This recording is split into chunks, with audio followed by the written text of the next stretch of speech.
Hi, I'm Dr. Rich Sadowski at Commerce Chiropractic, and today we're going to show you how we evaluate and treat for shoulder problems. First thing we're going to do is we're going to check symmetry, which is basically we're going to check to see how the right shoulder moves, and we're going to compare it to the left shoulder because everybody has different ranges of motion, but what we're looking for here is for symmetry, meaning that his right one should move just as far as his left one when everything's operating properly. So the first thing we're going to do is we're going to check for external rotation, and just relax your arm. And on this side, he's got about 45 degrees of motion. So when we bend out from the straight, we're going about 45 degrees. Now we're going to compare it to this side.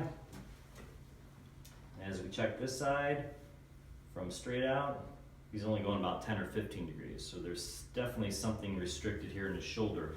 Most of the time when people have shoulder issues, what will happen is oftentimes it comes from the neck. The muscles that join from the neck to the shoulder blade here, because of a neck issue, start to tighten up and it throws off the shoulder. And one of the things we'll notice with the shoulder is if anything goes wrong or out of balance in the shoulder, things try to tighten up to help protect. And then we kind of get locked into that. And then when the shoulder's locked into that, it's not moving properly and it can cause a lot of discomfort, pain, wear, and tear.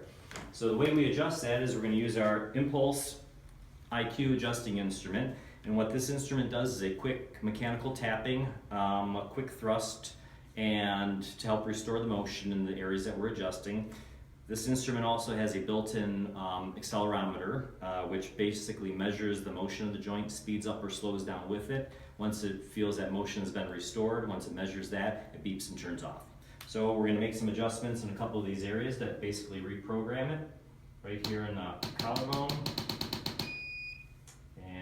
We're actually getting a segment of the shoulder blade that comes through to the front.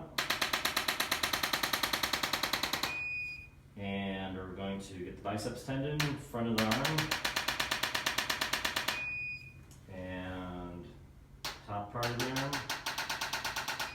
And there's a couple muscles here in the back of the arm that usually tighten up and also restrict motion, so we're going to hit those. And relax your arm, we're going to recheck that motion. And we're almost even with the other side there, about 45 degrees motion. So once symmetry is restored, the shoulders can now function properly and his body can start to repair and heal the damaged tissue. Dr. Rich Sadowski, Commerce Chiropractic.